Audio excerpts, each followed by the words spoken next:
9:57 teníamos puesto en el calendario la fotografía o la opción de ver con ustedes también la fotografía con don Ignacio García Valdecasas alrededor de cuál empieza a ser el tono del nuevo gobierno de Trump. Don Ignacio, bienvenido otra vez. Vale, muchas gracias. Ya estoy aquí como en mi casa.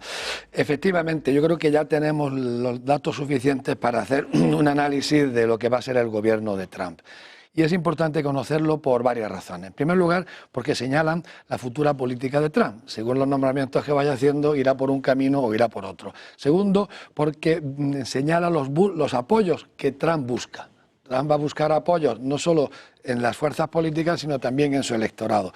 En tercer y último lugar, porque va a señalar las lecciones que aprendió Trump de su primer mandato. Trump es un presidente reelecto, pero no reelecto, porque ha tenido cuatro años en medio para rumiar las lecciones, falló, ¿no? Las lecciones aprendidas, los fallos, las traiciones, sobre todo las traiciones, los engaños de los que fue objeto. ¿Y cuáles son las primeras conclusiones del listado de nombres que ya conocemos? Pues las primeras conclusiones son que a diferencia de la anterior, son personas de confianza que todas las conoce Trump. Esa es la primera conclusión.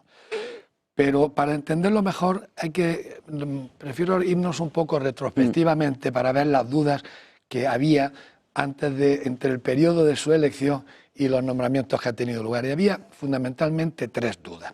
La primera era si había aprendido la lección de la primera legislatura, de la elección, que cuando hizo los nombramientos a personas que no conocía, personas que no eran de su confianza y que muchos de ellos le traicionaron, le engañaron, paralizaron sus políticas, y algunos incluso han ganado dinero escribiendo libros, memorias contando las traiciones que le hicieron a Trump, como el señor John Bolton, que es el colmo de la desfachatez. Alguien te nombra ministro, le engañas, le traicionas y luego escribes un libro para ganar dinero contando las traiciones que le hiciste. Bueno, primera duda, ¿había aprendido o no las lecciones? ¿La ha aprendido? Segunda duda, vamos a primero las dudas y luego los resultados. Segunda duda, ¿qué iba a hacer con los cuatro outsiders, con las cuatro personas que se habían incorporado paracaidistas a su campaña, que no eran republicanos ni tenían nada que ver con las orientaciones con el trumpismo, que eran Kennedy, Tulsi Gabbard, Elon Musk y el candidato, el nombre indio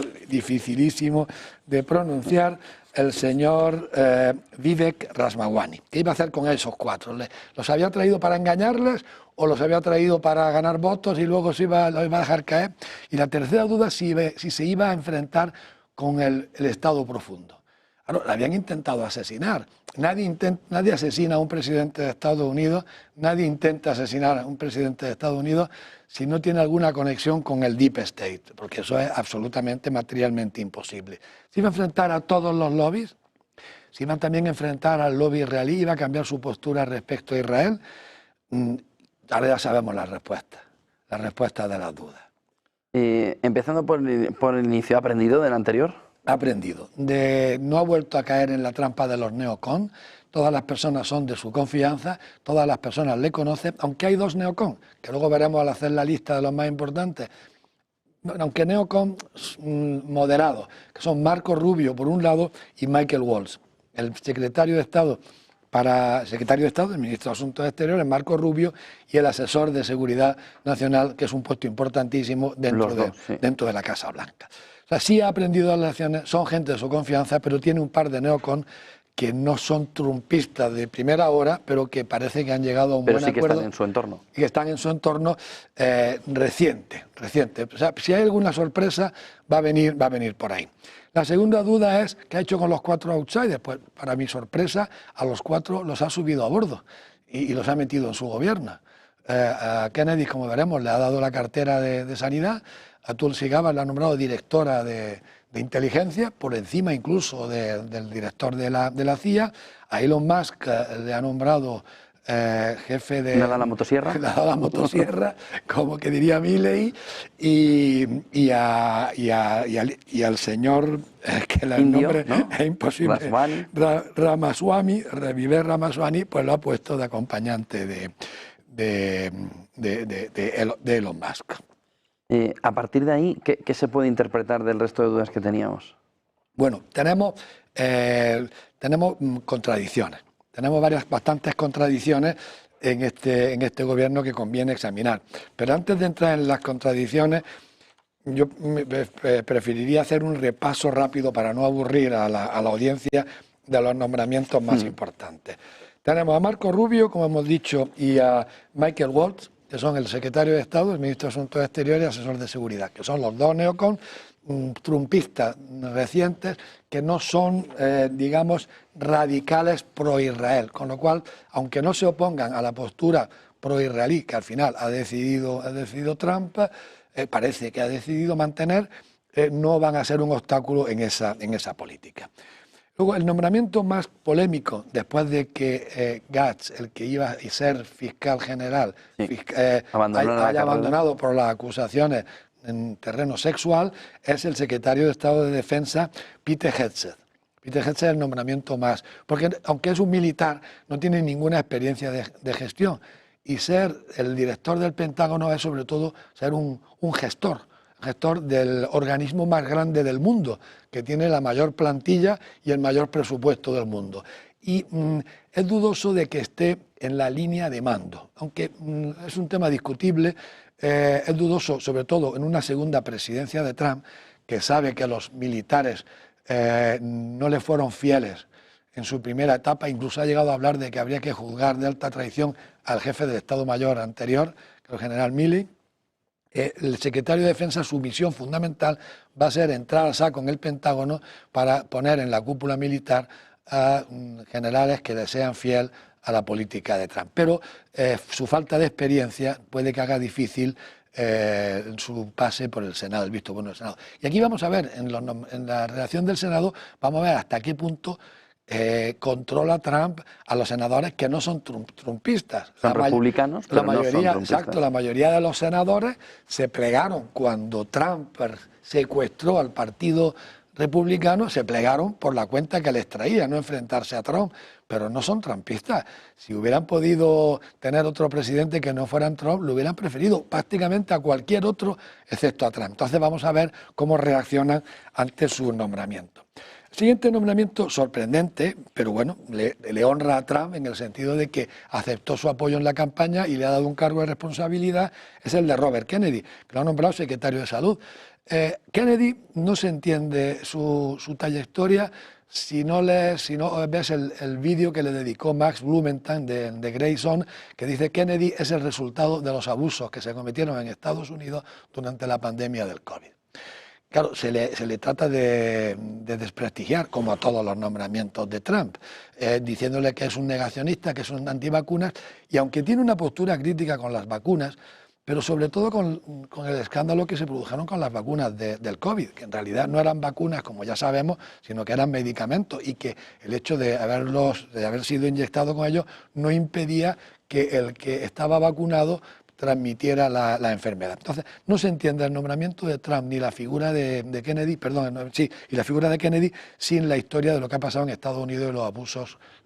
Y sobre todo porque... Y sin embargo va a tener un papel fundamental en el Medicare y en todo el sistema de salud. Exactamente. Claro. Luego puede ser importantísimo. Sí, porque es uno de los elementos fundamentales que para Trump ya fue en la primera legislatura intentar hacer un planteamiento diferente al Obamacare. Sí, pero vamos a ver, tampoco supimos muy bien qué es lo que quería. La segunda línea de Robert Kennedy es aclarar los asesinatos de su tío, John Kennedy, y de su padre, Robert Kennedy. Y la tercera, su lucha, su cruzada... Pero dices que entraría ahí, que va a entrar ahí. Es que yo creo que es una de las condiciones que le ha puesto a Trump, porque Trump ha dicho en público que esta vez sí va a hacer público el dossier sobre Kennedy. Claro, eso puede ser una bomba, lo ha dicho en público, y además ha explicado... Pero se supone que ya estaba conocido. En parte. Pero el mismo Trump nos ha dicho por qué no lo hizo en la primera legislatura. ¿Por qué? Con lo cual quiere decir que si no lo hizo en la primera legislatura es que no está hecho. ¿Por qué no lo hizo? Y dijo que no lo hizo porque se lo imploró de rodillas Mike Pompeo, diciéndole que sería una catástrofe para los Estados Unidos. Con lo cual, si Mike Pompeo dice que es una catástrofe contra Estados Unidos, no sabemos quién fue, pero lo que sí ya podemos deducir es quién no fue. Porque si Mike Pompeo dice que sería una catástrofe... No es quien dijeron que fue. O no, quien dijeron que no fue el KGB, que no fueron los cubanos. Si es una catástrofe para los Estados Unidos, pues no sabemos muy bien. Sí, porque hay que contextualizar que es justo después de la crisis de los misiles de Bahía Cochino. Exacto. Entonces, y la tercera línea de Robert Kennedy es su lucha por el Make America Healthy Again. Que lo haremos otro día un monográfico sobre la situación sanitaria en Estados Unidos, que es catastrófica.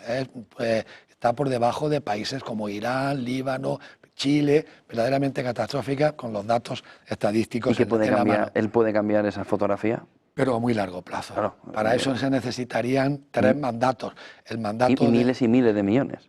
No es una cuestión de dinero, no es una cuestión de dinero, es una cuestión de oxigenar y de limpiar el ambiente. Leyendo el libro de la doctora Mike Casey, de eso hablaremos otro día, la situación sanitaria es verdaderamente escandalosa.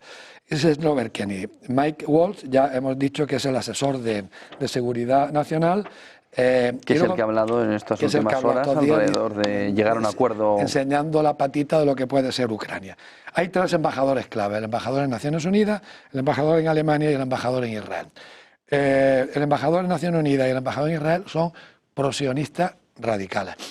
Huckabee, el embajador en Israel, un evangelista radical, pro-israelí, que aceptaría la anexión de Gaza, Cisjordania, Jerusalén. ¿Y nada de 2 estados? Nada de 2 estados, por supuesto, lo niega, que Palestina no existe, no ha existido nunca, nunca existirá.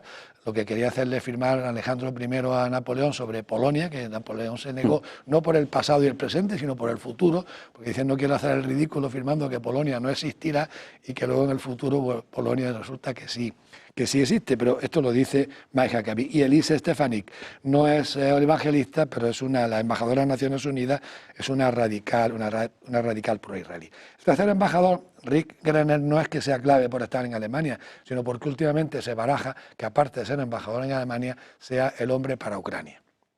En el movimiento de la reconstrucción. El enviado especial para la negociación, para la búsqueda. ¿Y sería ese embajador en Alemania? Sí, sería Grenner embajador en Alemania. El último embajador clave pues sería el enviado especial para Oriente Medio, que es Steven Witkoff, que es un judío, con lo cual pues también un pro-israelí. Y finalmente los otros nombramientos son el del vicepresidente Vance, que yo creo que está muy cerca de Tulsi Gabbard, ahora veremos quién es Tulsi Gabbard, y muy del partido antiguerra y el partido de replegarse un poco hacia Estados Unidos y no ir por el mundo gastándose inmensas fortunas que enriquecen al complejo militar industrial. Luego Elon Musk, del que ya sabemos lo que es, y Tulsi Gabbard. Tulsi Gabbard es un personaje extraordinario, que es muy poco conocido. Es un militar, tuvo 20 años en las guerras, en el terreno, en el escenario bélico en Irak y en Afganistán, de origen samoano, hawaiana, hindú, y es radicalmente del partido antiguerra. Esa ha sido su bandera. El partido antiguerra, de que Estados Unidos tiene que tener el estar lanzando continuamente lo que ellos llaman war of choice, guerras, que aquí la mejor traducción es guerras evitables, y claro, le acusan automáticamente de ser una marioneta de Putin. Ella ha tenido unas actuaciones muy fuertes, incluso contra el primer mandato de Trump. Tulsi Gabbard dijo que la muerte de Soleimani ha sido un asesinato prohibido por la Constitución de los Estados Unidos, una crítica directa a la línea de flotación del programa de Trump. Sin embargo, dice que se entendieron perfectamente en la primera reunión que tuvieron Donald Trump y Tulsi Gabbard, y Donald Trump la ha montado en su equipo y la ha nombrado directora de Inteligencia Nacional, con lo cual puede incluso tener una cierta ascendencia sobre John Ratcliffe, que es el siguiente nombramiento, que es el de... Es decir, que puede ser uno de los perfiles clave este. El director de la CIA va a aceptar las orientaciones de Tulsi Gabbard, está en la misma línea de prudencia y de mesura de Tulsi Gabbard y un cierto repliegue y abandonar todas esas aventuras que no han conducido prácticamente a nada, sino a un periodo que podía haber sido el periodo de oro del Imperio Romano con la unipolaridad de Estados Unidos, de haber tenido un momento de paz, y hemos tenido un momento de muchas guerras, muchas de ellas lanzadas por el propio hegemón, Estados Unidos, y que luego se han descubierto que hubiera sido mejor no lanzarla o no era necesario lanzarla, como hemos tenido en Afganistán, en Irak, en Libia, en Siria, etcétera, etcétera. Y finalmente me refiero a 2 nombramientos, el de Bibi Rasohwani, que lo ha puesto al ladito de Elon Musk con la motosierra, y claro, la duda ¿es un acompañante o es un vigilante de Musk? ¿Es un acompañante o un vigilante? No lo sabemos, eso Sí, pero lo dependiendo del veremos. perfil que sea, va a marcar también. Claro, claro. Y el último es el secretario del Tesoro, Scott Bessent, sorprendentemente un hombre de Soros, un hombre que ha pasado toda su vida a la vera de George Soros, lo cual pues eso nos lleva ya a las contradicciones que vamos a examinar.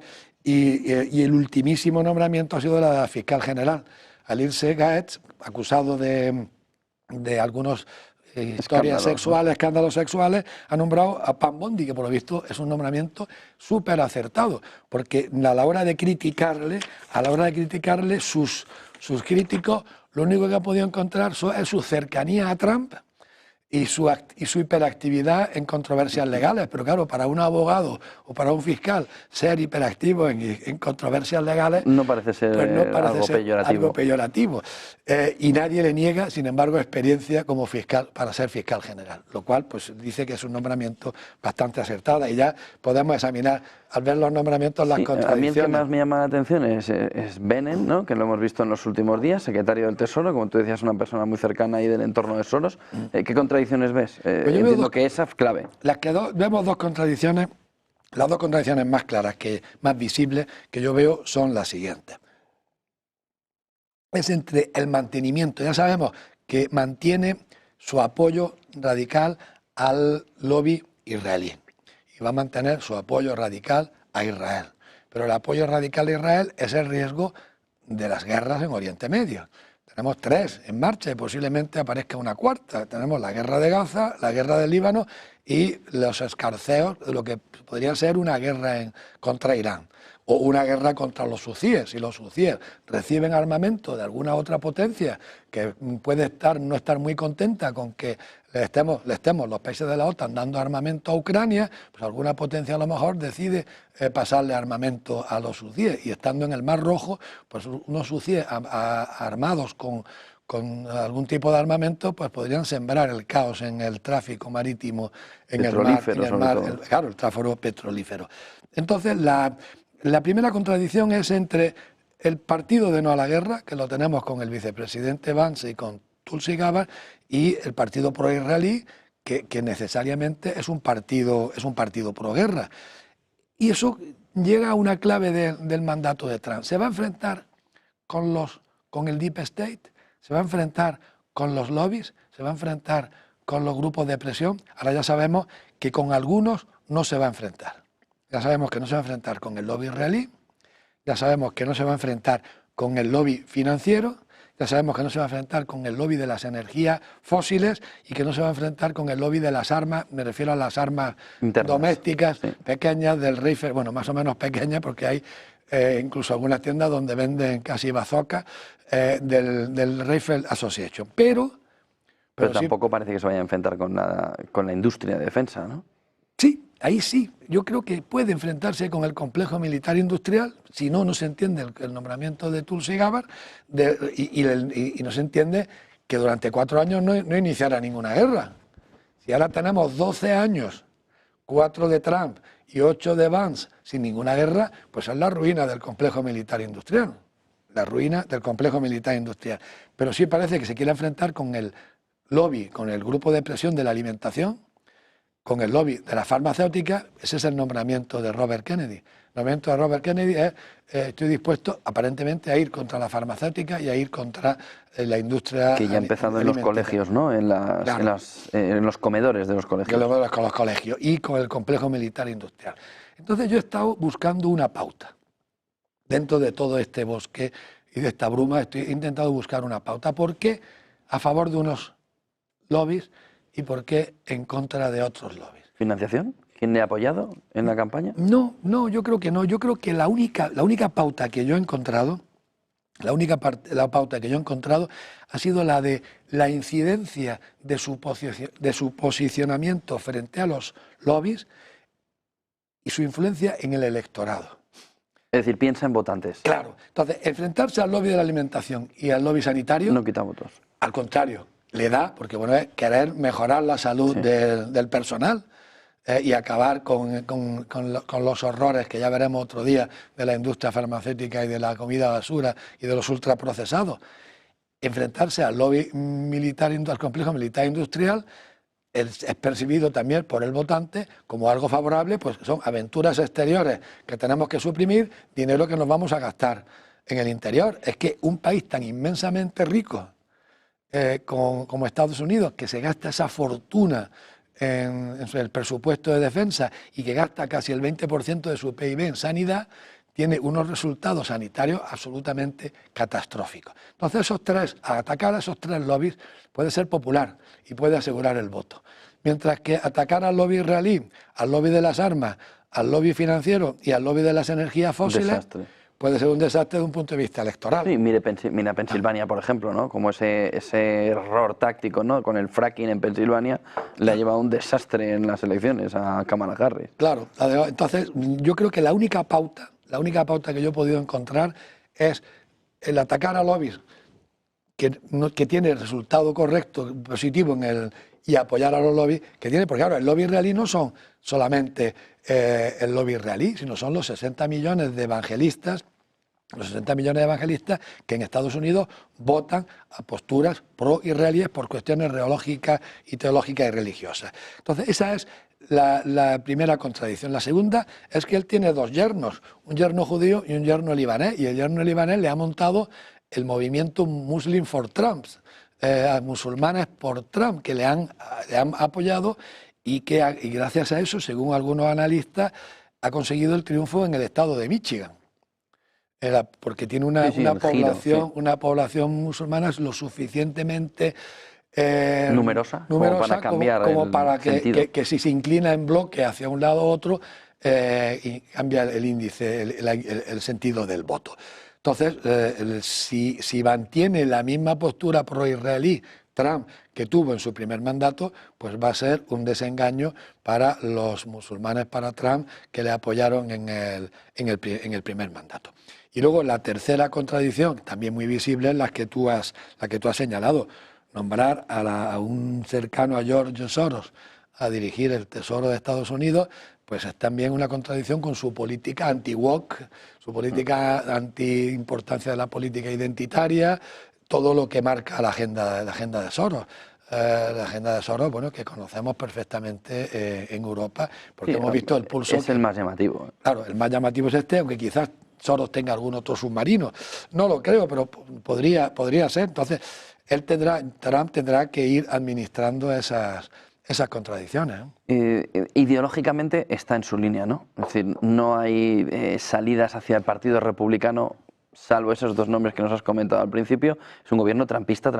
Es un gobierno trampista bastante puro de gente que él conoce, gente que a él le son no solo leales, incluso muchos de ellos fieles, leales todos, aunque quizás alguna duda en mi modesta opinión, con Marco Rubio y Waltz, porque tienen otra historia anterior a su compromiso político, antes de la llegada de Trump a la política, pero quitados esas dos dudas, bueno, y luego también pues personas imprevisibles, como puede ser Elon Musk o el Rouhani, ¿no? O el hindú, el de origen hindú, Ramaswamy. ¿Europa cómo queda en este escenario? ¿Es un gobierno que puede ir al choque con Europa? Pues podría ser. Frente a la administración Biden, que ha sido una administración muy pro-europea, ¿no? Sí, pero mantuvo todas las restricciones comerciales que había aprobado. Bueno, y aprobó la IRA, ¿no? La Inflation Reduction Act. Claro, entonces los demócratas lo que ocurre es que tienen un discurso que no siempre corresponde con sus actos. En el caso de Trump es al revés. Yo creo que el discurso es más exagerado que los actos, en contraposición a los demócratas que pegan el golpe y esconden la mano y tienen un discurso aparentemente más moderado. Sí, la Unión Europea pues, ahora mismo está en una situación muy delicada. Por un lado, la guerra de Ucrania. Si Trump toma una postura y un acuerdo con el gobierno de la Federación de Rusia, ¿qué va a hacer la Unión Europea? ¿Va a seguir manteniendo el partido de la guerra, cuando además ha sido la Unión Europea la gran perjudicada, después de Ucrania y de Rusia, con perdón, Fuera de los dos contendientes, la primera perjudicada ha sido la Unión Europea. Primero, la guerra de Ucrania y segundo, las cuestiones comerciales. ¿Qué va a hacer Estados Unidos en el terreno comercial si nos va a llevar a una guerra comercial con la Unión Europea y si entra en una guerra comercial con China? Si eso nos va a afectar, porque claro, si Alemania, después de la pérdida que está teniendo en costo de energía con la guerra de Ucrania, si se le obliga a Alemania a entrar también en una guerra comercial con China, pues puede ser desastroso. Puede ser desastroso. ¿Y es un gobierno que vaya al choque con China? Porque era uno de los planteamientos, sobre todo económicos, un gobierno que fuera ya no solo en lo arancelario, sino en la ideología, buscar una fotografía de enfrentamiento, de choque, para intentar frenar el crecimiento de China. Casi todo, bueno, que casi todos no, pero en fin, todos los que cuentan son bastante halcones anti-China. O sea que eso es posible. Por un lado, tenemos que ver si va a mantener la presión que el Partido Demócrata mantuvo en el asunto de Taiwán contra China, que yo creo que se separa de los acuerdos que llegaron los Estados Unidos y China en los años 70 y 80 en cuanto a Taiwán, con las provocaciones del Partido Demócrata de visitas que no eran necesarias, como la de Nancy Pelosi, que no eran necesarias para mantener la estabilidad en la zona, sino que al contrario pueden ser contraproducentes, y luego a continuación la cuestión comercial, ver qué postura van a tomar frente a China. Estados Unidos, según algunos analistas, ha cometido, bueno, Mersheimer en concreto, ha cometido el mayor error estratégico de la historia de la humanidad, que no tiene ningún precedente en la historia de la humanidad, que es una gran potencia que ha promovido el crecimiento económico y el fortalecimiento económico de la potencia que le va a terminar haciendo frente. Si Tucídides levantara la cabeza o en su tumba, a lo mejor se está restregando los ojos de incredulidad. Es como si Esparta hubiera contribuido al enriquecimiento de Atenas o viceversa. Es un error estratégico de unas proporciones extraordinarias. Claro, pero porque yo creo que había un doble discurso. El discurso aparente, que era el de vamos a ayudar a China porque una vez que llegue a un tal nivel económico de prosperidad se va a convertir en una democracia, cosa que era una fantasía, como luego se ha demostrado, pero había un discurso más profundo y más real por debajo de ese discurso, que era vamos a llevarnos nuestra industria a China porque vamos a ganar bastante más dinero que dejándola en Estados Unidos o en Europa. Pero el resultado ha sido un error estratégico sin precedentes, y que viene acompañado de un segundo error estratégico, que es expulsar a Rusia de su cercanía a la Unión Europea y romper esa interdependencia que estaba ya muy creciente en los primeros 13 años de este siglo, y empujarla en los brazos de China. Si algún día llega el enfrentamiento con quien nunca tuvieron tampoco una relación histórica. Nunca tuvieron, al contrario, en cuanto China pudo enfrentarse a la Unión Soviética, le resultó muy fácil a Kissinger y a Nixon llegar a un acuerdo con China para romper el bloque soviético. Pues muchísimas gracias, don Ignacio, por toda esa fotografía, en este especial alrededor de esa nueva administración Trump, a la que aún le quedan un par de meses, pero que, como hemos visto, ya tiene unos nombres muy claros y una fotografía bastante bien planteada. Buen día, gracias por el informe y buen negocio. Gracias a vosotros y, como siempre, a vuestra disposición y de la audiencia de Negocios TV. Muchas gracias, un abrazo. 10:26 de la mañana, hasta aquí ese tiempo de Business Connection. Buen día a ustedes también. Buen negocio.